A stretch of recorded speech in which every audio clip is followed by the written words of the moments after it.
I'll go first. And we have Tearlament versus Exodia. And it does sound like Jeffrey has won the die roll. Oh, are we going to see it go all the way through? Now, Tearlament's not known to play disruptions from the hand, so this may just let him go all the way. So the Tearlament strategy does have some points of interaction here. There's Herald of the Orange Light, which is sometimes played in the strategy because of the fairy count. In addition to that, you could also potentially see a one of halfness end up putting a card like Shadal Winda on the field with your mills are blessed. Okay, so we're going to start off with connector into the Aqua Dolphin. Aqua Dolphin is going to get a quick little peek at Justin's hand. Is that for cost? And this will not only give us insight into whether or not Justin has any interaction, it's also going to tell Jeffrey if the coast is clear. We're going to send the Fire Flint Lady as the cost. And, well, the coast is not completely here. There is a Kelbeck. Kelbeck can summon out and just put a card back, but will it matter? I'll select that. Although we know what Jeffrey is trying to accomplish, which is to assemble all 5 pieces of the Forbidden One on the opening turn, exactly the pathway to get there is not something that we're sure of. So it'll be interesting to see if Kelbeck can actually work as an interruption. So we're going to take the 2 warrior monsters, and we're going to perform a Link Summon into Isolde. Search, first effect. The 2 tails of the Noble Knights. So typically you search a card, generally speaking, that's just going to be discarded somewhere along the lines of your combo. That's what a lot of the decks that are using Isolde do with the first effect. And then, of course, now the second effect is going to put a monster on the field that will likely reveal exactly where Jeffrey's going to be going with this opening turn. So he did manage to add an Ignite, a Pendulum monster. Yeah, this deck is going to incorporate, as we're starting to see it, a variety of fire warrior monsters. There's Ignites in here. There's, in addition to that, a variety of other warrior monsters. It seems as though Jeffrey's strategy is in some way, shape, or form based on the idea of putting 2 warriors on the field as fast as possible, as reliable as possible, and getting Isolde.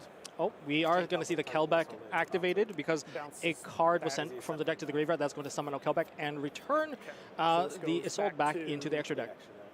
That could be a disruption, but I don't know if that's going to be enough.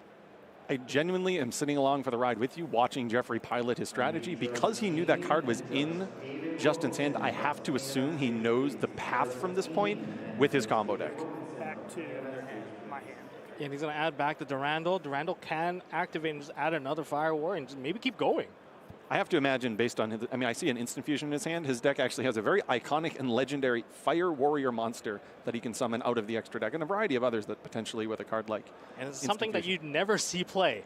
It's actually a card that in the near future is going to, I believe, get some revisions and some releases. In some way, yes. I think Jeff is right now mapping out his turn. Each play when you're piloting a combo deck like Jeffrey is, that is so invested into one path, every individual play can really matter. And sometimes when there's that interaction, in this case, putting back the Isolde to the extra deck, when you're playing and practicing a strategy like this, you need to be wary of, okay, X has happened, I now need to pivot my strategy. I can still get to the end result, but it's a different line of decisions. The tree of decision-making has to be altered a little bit. But right now, it should be more or less green light for Jeffrey. You've seen the hand. The main disruption, Kelbeck, has already been activated. So I guess Justin is also along for the ride now. So here he's searching out Ignis Phoenix, the Draco Slayer. So this is a card that was popular in the Draco Slayer strategies that came out last year. This card is actually a singleton that he's going to be using with the other Ignite monsters that are incorporated in his deck list. Now he's also now going to play the Instant Fusion. Yeah, so I commented on noticing that he had a copy of Instant Fusion in his hand earlier. Now here is the Flame Swordsman. Talk about coming with an iconic deck strategy. Absolutely. He's going to instant contact. He's just making everything instantly. He has brought both Exodia, the Forbidden One, Flame Swordsman, and now this is another blast from the past. It looks like he's brought out Elemental Hero Flare Neos and going into a second copy of Isolde. I think every single monster that's a fusion for him is a warrior. Oh, that is definitely going to be the case. He has another pretty iconic one in there, too. Dark Flare Knight, a card that was popular in the back if you want to go play the Ultimate Time Wizard side events. And add. And then it's going to use the here. Pendulum skill effect of the Ignite, destroying both. And now he's going to be able to search his deck for a Fire Warrior. And then when the Ignis is destroyed, including in the Pendulum Zone, you can special summon one Draco Slayer monster from your deck. Or on the an new chain Ignite here. monster. You know, typically this card has been seen in Draco Slayer strategy, but actually has the branch over to the Ignite strategy as well. You know, Jeffrey's really showcasing a variety of cards that we don't see all that often. But if he gets all the way there with just simply these 2 cards, it just means that 2 fire or just 2 warrior monster would maybe lead into Exodia. Yeah, we saw that his opening play began with the Neo Space Connector, which is probably his ideal opening play because getting access to the Aqua Dolphin allows him to check to see if the coast is clear. Okay. Rocks to add back. So now we have the Symphonic Warrior rocks. This isn't a team. It's created a different way. Oh, this is? It does. I believe it does count as a tuner because it was special summoned. The Warrior Rocks has an alternate summon condition that's unique to its own effect. I don't believe it has to worry about the Warrior effect or the tuner. With Renaud And Gallant. and right? Gallant, yes. But this isn't a tuner. Renaud might not be a tuner in This this becomes- case. This becomes a tuner. From Oh, if it's summoned from the Okay. Ignister, or the Ignis. It becomes Oh yes, Ignis. The Ignis Draco Slayer does make it a tuner, We're all good. rather. We're continuing. No, Jeff knows what he's doing. This is what happens when you get old, Justin. Yeah. So effect to add back. Yeah. Okay. Effect And Templar back. to add back the Templar. Yeah, when Warrior Rocks is special summoned, you can Beyond the add one phase Pendulum? of Pendulum monster from your extra deck back to I'm your gonna hand. Pay 1,200 to search. And we're going to go with Beyond the Pendulum. We're going to be able to add a Pendulum card. Now, if you don't perform a Pendulum summon, everything is more or less negated. Something tells me Jeffrey knows exactly how he was going to be able to perform a Pendulum summon this turn to circumvent that. Scale. He's got the scales. Both scales. Yep, looks like a pair of Ignite. And now he's unlocked his true potential. Harmonizing. Harmonizing effect. Summon out another magician from the deck. Pendulum one. We're going to see Purple Poison. It's purple poison. That's a lot of monsters. Yeah, Jeffrey knows exactly what he's going to do now. It seems like he's hit the point of the combo that's familiar, the point of the combo that he's probably gone through and practiced Search. countless times before this event. That one interaction, you know, required him to recalibrate a little bit, and I think we'll soon find out. Here we are. The first Exodia piece has made it into Jeffrey's hand, and look The at first Justin's Exodia. face. Maybe Justin thought that, hey, this is maybe Infernoble Ignite, Attempt but to destroy, clearly protect no with longer the Time case. Star. What? Look at Justin. I think he's starting to realize that he is about to experience Exodia the Forbidden One on the very first turn. Dumping Blue Dragon Summoner. He's just sent the Blue Dragon Summoner into the graveyard. We're using this prop protect Sophists, this guy.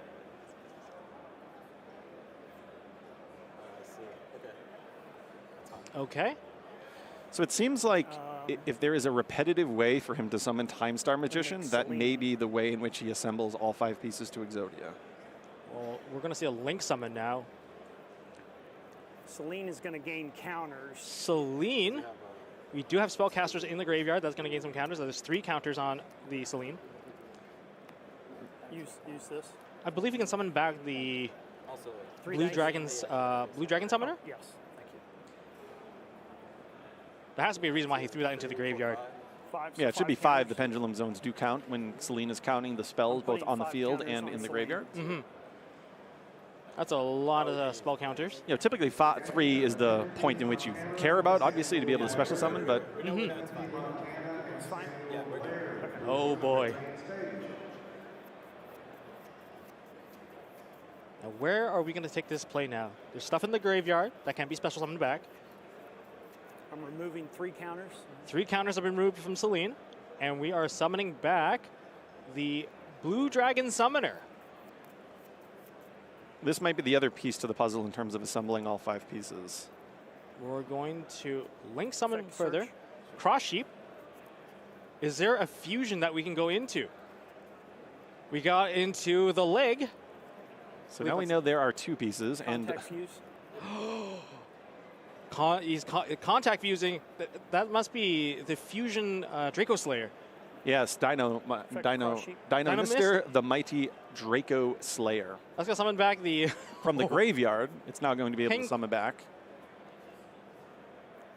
Gains counters. Chain link 1. I think that's why there's 3 Celines in here. Yes, he's going to use Celine 3 times to assemble the 3 pieces to Exodia with the Blue Dragon. That's an arm. 2 more pieces to go. I think we have found the way that he's doing this. So it's not an infinite loop. You know, sometimes these type of combo decks find a way of looping a certain card an infinite quantity of times until their alternate win condition has been found. He only needs to get 4, plus, of course, the head. Please, Justin, let us see Exodia be put into the hand. Quite timely, talking about alternate win conditions in that How to Play video from the beginning of the day. Little did you know, by round 4 of the YCS, you'd be seeing just that. And don't forget, Jeffrey is 3-0 with this strategy. Goes to show you that when you enter a YCS, there are many different ways in which you can find victory. Of course, reducing your opponent's life points to 0, or as Jeffrey may potentially ultimately do here, using Exodia the Forbidden One. We're going to Celine into Celine, and we're getting another search with the Blue Dragon Summoner. I think he just needs one more piece, and one more piece. I'm as excited as you are right now. Truly, in the over 20 years that I have played this game, the amount of times that I've actually seen Exodia assembled is few and far between, and I certainly don't remember the last time I've seen it. So this is one of the most exciting things that I've ever seen on That's the final piece. And there it is. Exodia, please. Is he going to assemble it? Oh, yes, he is assembling. Oh, Exodia, obliterate. Wow. That was amazing. Jeffrey has taken down the first game of round 4 with a 3-0 record with Exodia the Forbidden One. Now I understand. The goal is to get to the Celine. You need to get to the Celine. Yes. You need to get the time start to put the Blue Dragon Summoner into the graveyard, and you need to cycle. That is the Sangan. Yes. We were looking at this deck list trying to figure out, is there an infinite loop? Is there some type of way in which a combo just continually repeats the same process?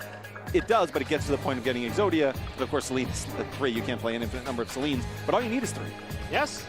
And what a surprise, taking down one of the favored competition, Tearlaments. Jeffrey also got to take a look at Justin's hand and see what he was playing. And when you're playing such a streamlined strategy like an Exodia deck, it's not like you can necessarily side deck in this very precise way. Looking at Jeffrey's side deck, it looks like he has just a bunch of cards that are generically good going second, which makes a lot of sense when your strategy is as focused as his is today. I think it's going to be a bit more difficult for Jeffrey going into the second game, knowing that it is Tearlament. Tearlaments have cards like Kelbag and Agido to just start to send cards directly from the deck to the graveyard. Those Exodia pieces get hit into the graveyard. It's not the easiest thing to retrieve either. Not with the strategy that's so streamlined into just adding all the pieces. I do not see an obvious way to put an Exodia piece from the graveyard back into his hand, which could obviously be a problem when you're playing against cards that can mill 5 from the top of both players' decks. Yes, that is going to be very, very difficult. We're going to see if Justin's going to be pushing forward. Maybe he's going to alter his own strategy to push for the additional, just send more cards than necessary right away. And hopefully he'll hit those Exodia pieces, making it so that Jeff can't just push through with his Exodia strategy. If he's, for example, between the decision of summoning Diviner of the Herald or Tearlament's Rhinoheart, you'd probably summon Diviner more often than not anyway, but just knowing that milling 5 off the top of both players' decks could potentially stymie the Exodia strategy, that might just be the play that he's tunnel visioning into, which makes a lot of sense in general anyway, but in this particular matchup, maybe even more the case. I think there's even more that we have to account for, because if we have to throw the Blue Dragon Summoner into the graveyard, while trying to summon it back, what if a Mudora happens that shuffles it back into the deck? What if the Keldo shuffles it back? Those are another angle that you can attack Jeffrey's strategy. And Justin has some cards in the side deck. I'm not going to spoil them just yet, but some cards that are generically good if there's a specific card in your opponent's graveyard that is causing you trouble, like the Blue Dragon Summoner might. It's definitely a card that we might see here. Additionally, one other thing, we didn't necessarily see it there, but Justin is playing a small Shadal package, and by incorporating Shadals into your deck, you do have access to El Shadal Winda. If your opponent's trying to special summon countless times in one turn to assemble Exodia the Forbidden One, obviously putting that on the field can be pretty beneficial. Yep, absolutely. Hey, what did Yugi's grandpa? Oh, look at this. Jeffrey's actually giving him a bit of history lesson about Yugi's grandpa. How fitting, since he is one of the Exodia players. Wow, that is a good question that Justin just asked. This is a question that's a good question to ask at the beginning of any round, which is how many cards are you playing? Some strategies actually gear above 40, and knowing how many cards in your opponent's deck, which is public information. It's not like you're asking something that is nefarious. By asking that, you can suddenly get a decent understanding of what your opponent could potentially be playing. There have been times in the game's history where 50-card strategies were especially common, 60-card strategies were especially common, but other decks like Swords will exist that were all around 40. So by asking your opponent, wait, how many cards are you playing? You can start to limit You get an understanding of what your opponent could be playing. Not that asking in this particular match would Justin have been able to predict that Jeffrey was about to show up with Exodia. Yeah, it's a big surprise. I mean, 50 cards, often you associate them with adventure package, you know, things that you can just meld together, usually synergize really nicely with each other, get yourself some free negations. But I think this is definitely a wild card match here. he definitely wants to break up the Exodia pieces. You don't want to obviously open many of these Exodia pieces. You're trying to search all 5 of them out ideally. And because this deck is just filled with so many Fire Warrior or just Warrior in general extender monsters that can just special summon themselves, from Shade Brigadine to all the others, this deck doesn't necessarily need to cut its number down. So we're going into game 2 now. I believe Justin is going to choose to go first. I don't think passing that opportunity is a wise choice. So he's going to start off by going first, starting off with... Looks like a copy of Foolish Burial Goods. Which card would he send to the graveyard? Potentially Trivi Karma. Trivi Karma is typically the card that I would send because getting access to the field spell allows you to set up an additional layer of interruption, which if I'm playing against Exodia and I'm unsure what exactly is going to happen in game 2, maybe Jeffrey has a totally different strategy. I want as many layers of interaction as possible. That adds the Parlareno into the hand. We're going to activate Parlareno right away. Field spell. That's going to allow him to add a Tearlament card into the hand. I did see a copy of Dark Ruler No More in Jeffrey's hand, so it will be interesting to see how that lines up against Justin's strategy. The beauty of Tearlament is that historically it's been able to layer its interactions, you know, with graveyard disruptions, with cards like the Shuffler effects, such as Mudora, to being able to use the Primeval Planet, to potentially even having in-hand effects. So a simple card like Dark Ruler No More may only take out one of those layers, and if Jeffrey needs to get through several layers, it might be difficult. Yeah, and starting off with the special summon of Sharon, sending the Tearlament's Cashier into the graveyard. We're going to send to the graveyard. Oh, DD Crow, not the best send, but we do hit 2 cards. We have Rhino Heart, and I believe that is Soliak. DD Crow is a card I was partially commenting on during the side decking phase. Whether you're playing the Bestial package or DD Crow or a combination of both, obviously in Jeffrey's shoes, you don't want your opponent to have DD Crow. DD Crow on any of the Exodia pieces obviously would be game over, and then in addition to that, on the Blue Dragon Summoner. Yes. Well, the Bestial package would not work against exactly. Blue Dragon Summoner, because that one is Wind. Wind Monster, yeah. I actually had to go check that myself.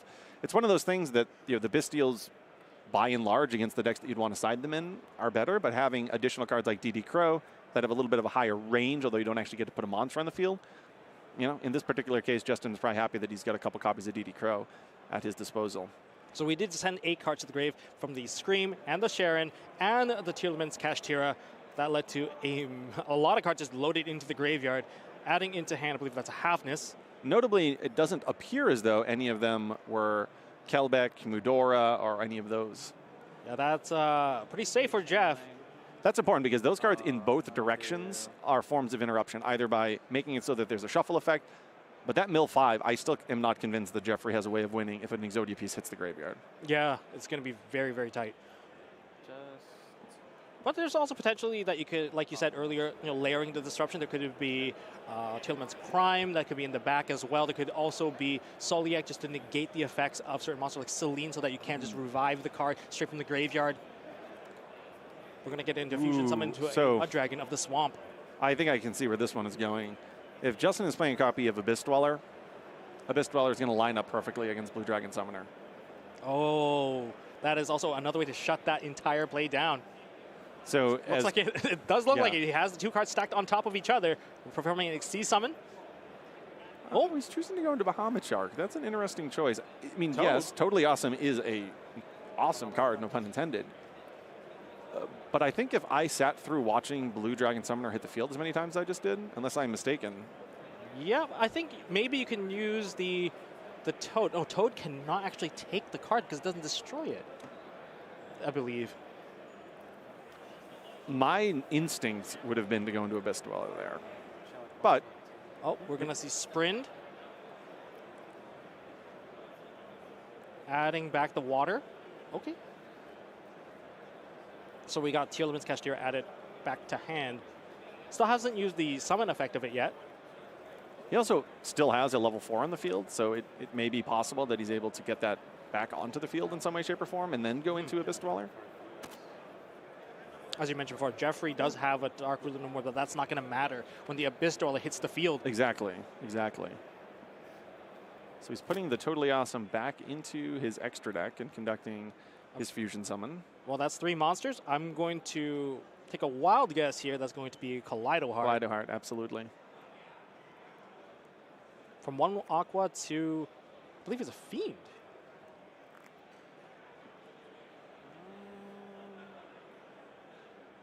Watching Justin trying to navigate this opening turn, obviously playing it's a strategy that presumably he's never seen before. You know, it's interesting to be in his shoes and think to yourself, based on what I have seen, what are the interruptions that I need to try and layer this turn? Here he's using the effect of Rhino to destroy his own Sheeran, because of course Kaleido Heart was summoned to the field by returning a Tearlament to the deck.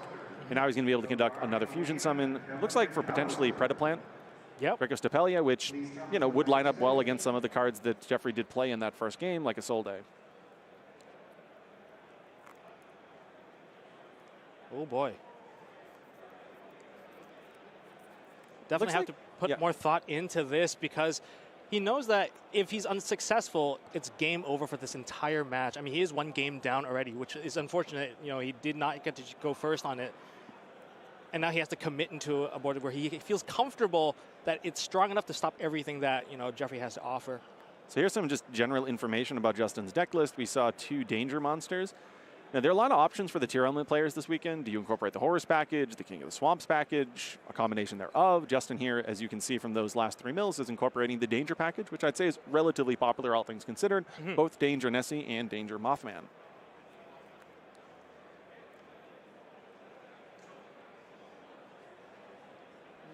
How I think things can go. Oh, so he's going to send into the graveyard the Unchained Soul Shayama. It's a wonderful card in the deck as well, because you can destroy one of your own cards and just more or less summon out a free level 6 monster onto the field. And then you get to trigger the effect of Kaleido Heart. And it is a Fiend. Remember, that's right. Kaleido Heart is a Fiend, which doesn't match up with any other typing within the Tearlament's deck, but it works out perfectly in this case. And it's not typically the case that a Unchained card would find its way into a strategy like this when there's an entire Unchained deck itself that's devoted to the strategy that is perfectly playable. So it's interesting to see the deck building decisions. You know, I commented on whether it's the Shadal package, the Danger package, the Horus package. How about a small Unchained card in your Tearlament strategy as well? You know, it works pretty well, especially that the Unchained card is also level 6, so it might lead into like a Beatrice play, giving you just a quick effect to send more monsters into the graveyard, send cards into the graveyard, and maybe fetching you the card that you're missing. It does seem like he is going to go into an IP Little Knight. Oh, that's SP Little Knight? Sorry, yes, SP. SP. Well, that's a lot of interactions here. Isn't enough, though, because, you know, Jeffrey could have a card like Harpy's Feather Duster, evenly matched. I mean, no, he has the Dark Ruler no more. If he can combine a couple of those, what we would call, you know, board breakers, Justin's field is strong, but it might not be strong enough. It'll be interesting to see if Justin did, in fact, draw his copy of Tearlament's Crime. Santa Claus has come to town, and it has just tributed off the screen. 2 Santa Clauses have been taken out. Now, that's going to activate Scream. Oh, ooh, okay. So you definitely want to arrange this so that Skamata is going to be chain link 2 to get the Beast. No, that was not enough. Okay, that was an interesting one. So Jeffrey simply just had a hand filled with Santa Claus. We knew he had the Dark Ruler no more. 3 cards must not have been enough to combo from that point. But he did play the crowd by dropping both of those Santa Clauses before conceding. Oh, that was wonderful. There is definitely something about Jeffrey, and he definitely plays to the crowd. It's a beautiful thing to see. Oh, absolutely. But Justin there was able to take down game 2. We saw that he had DD Crow in his side deck based on what we saw here in game 2. So there is some resistance that he'll be able to have in his deck, having to go second in the vital game 3. He'll have, of course, that 1 single copy of Happiness.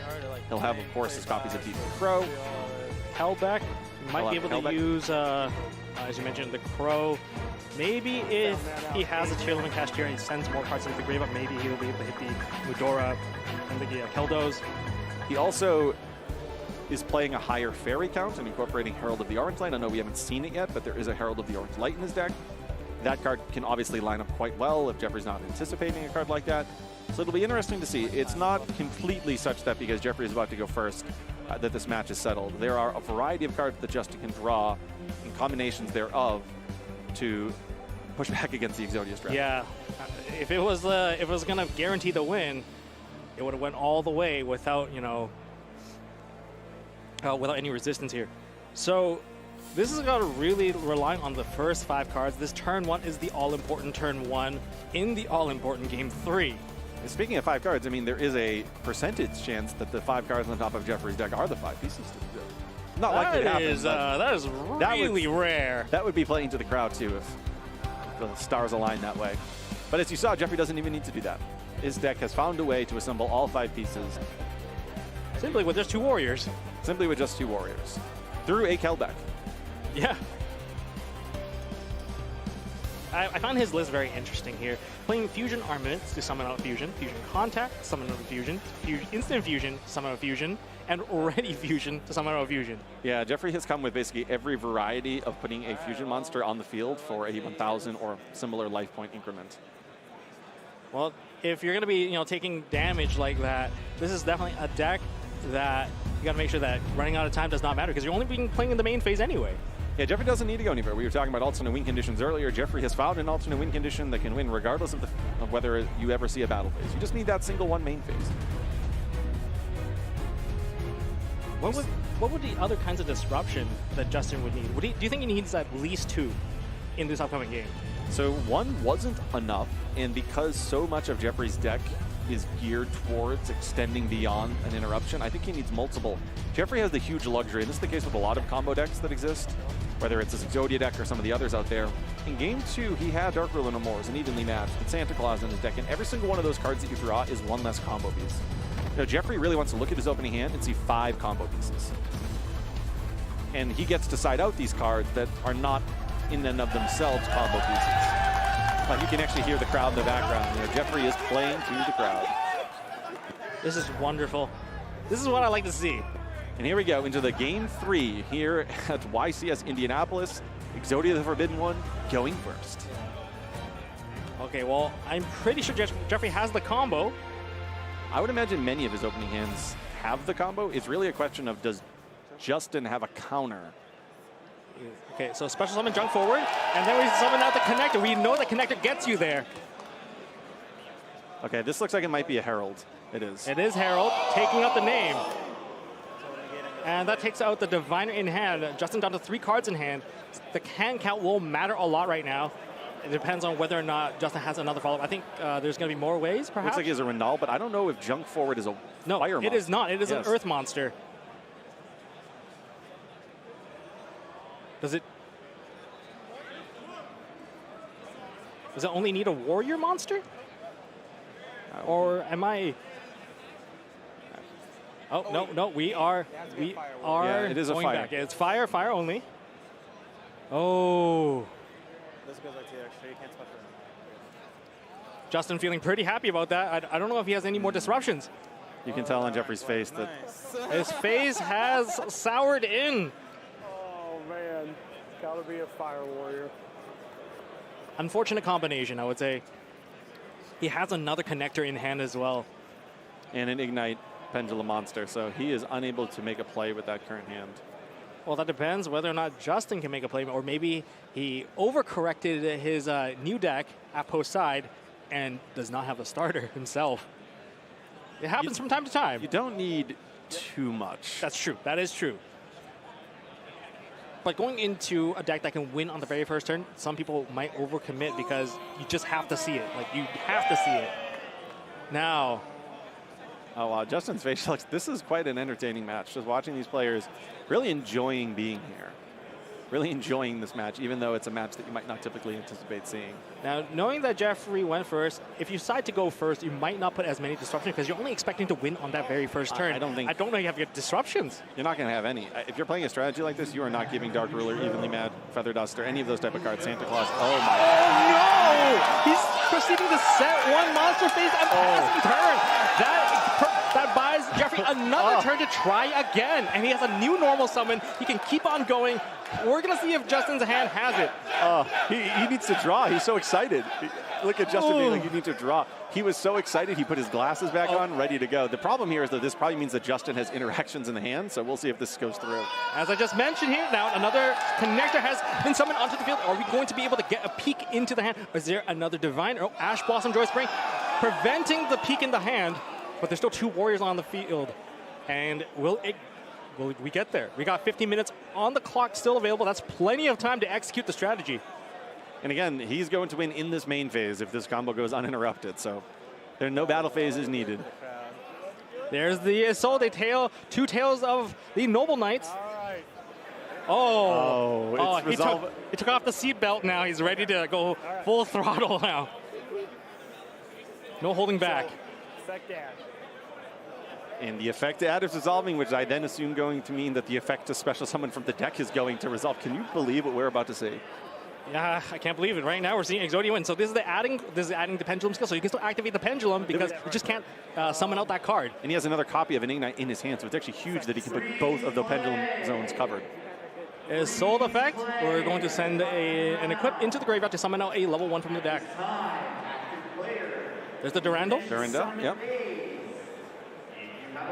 I'm going to take a wild guess that's going to be a Renault, so they can add back the Durandal, but I could be wrong. Could be Squeak, and it could be any of these guys. He has Ronald in hand already. Remember, he tried to. I mean, he That's could true. probably summon another copy of it. It is a Fire Warrior. It is not restricted. You can special summon the other one from your hand just for having a Fire Warrior. So although it in and of itself is a Fire Warrior, there is no restriction. Durandal effect, targeting the Renault effect of Durandal, destroying itself, and to add a Fire Warrior into hand. This is where we're going to get Ignis. We're going to see this one play out now. It's really interesting how all these differing strategies and different archetypes overlap with each other. Now, the fact that Ignis is a Fire Warrior, combining with the Durandal, it's really, really exciting to see. It's like a jigsaw puzzle that you piece together from other jigsaw puzzles, but somehow the pieces still work, and it still completes the entire puzzle. I feel like a lot of Pendulum strategies have historically had that type of feel to them. Mm-hmm. And we get the Templar. I believe that's a Templar. And now Ignis is going to allow him to special summon a Ignite from his deck. That's Gallant. No. That is... I believe that is Gallant. We're going to perform a Synchro Summon. All right, we saw Warrior Rocks in the first game, and now we get to see it again here. Adding back the Ignite from the extra deck zone through its effect. Now I think it's where we're going to start to see Beyond the Pendulum. Yep. Beyond the Pendulum. We're going to load the scales up. Justin's sitting back in his chair thinking, I've seen this before. Oh, yeah. Deja vu. It's a repeat. He's repeating some of the iconic opening episodes of the Yu-Gi-Oh! Oh, yeah. Show. This is episode 1 with Exodia. It is. He's just repeating it over again. Justin also sitting here for the ride now. Now, this might have been the case where you have to put in so many cards to counter the strategy. You might not have the pieces for you to start your own engine and make sure that you get going. I can't imagine that he would side out cards in his own deck, though, that are classified as starters. You know, I would imagine that he would side out maybe a Divine Incarnate type card that obviously isn't going to line maybe up. Maybe the Nessies, Mothmans. You don't need those ones because they're not good to open. They are pseudo starters at times, right? They can start pushing to the field, particularly a card like Mothman that can put a level 4 in the field. So I don't know if I necessarily side those. Oh, here it is. Yeah, here it is. Yep. Time Star Magician searches out Exodia, the Forbidden One. Destroy, protect. We're destroying the Time Star Magician. This is an incredible interaction. Being able to dump the Blue Dragon Summoner through this interaction of protecting the Time Star Magician is genius. And Celine's coming onto the field now. The one of 3 Celines that we will be seeing. Oh, boy. And this combo inherently puts a spell in the graveyard because of a Soul Day. So if there was ever that concern that you didn't actually get access to a spell and you only relied on your 2 pendulums, well, nope, this combo puts 3, so Celine is always going to be able to special summon. Likely we're going to see a cross sheep being summoned right after this. Yep, take the Celine, take the Blue Dragon Summoner. And we do have the Ignis and the Draco Slayer and the Pendulum. We have everything we need. We have 1 leg. 3 more to go. And now he's going to conduct the fusion summon by tributing both of these. For the Dino Nister Power, the Mighty Draco Slayer, and that's going to trigger the Cross Sheep effect. Blue Dragon Summoner. And Blue Dragon Summoner left the keys on the field, decided to come back and grab them again, thanks to the effect of Cross Sheep. Justin just trying to check everything, make sure all the I's are dotted and the T's are crossed by just verifying the fusion requirements, or in this case, for the alternate summoning requirements of Dino Nister Power, the Mighty Draco Slayer. Second Celine. Negating any of those Celines would be so high value. I think there's just exactly enough to do it. There's the arm. Justin's face is just priceless. And you can hear the crowd. The crowd goes wild here. I'm just going to let them take the wheel right here. Celine number 3. Celine number 3 is going on board. He's going to do it. There's a ton. Oh, boy. Another leg. 1 more piece. The crowd is chanting, 1 more piece. This is a historical moment here in Indianapolis. Oh my goodness. It has been an honor to sit in the booth and watch Jeffrey in games 1 and 3. Hey, Appaloosa? Oh, just for the extra bet, just in case. Just in case. We're going to go into Appaloosa at the end of this. This is clean. This is very clean. We got the other arm. And all 5 pieces have been assembled. The legs, the arms, the head. Exodia obliterate. Unbelievable. Wow, the crowd goes insane.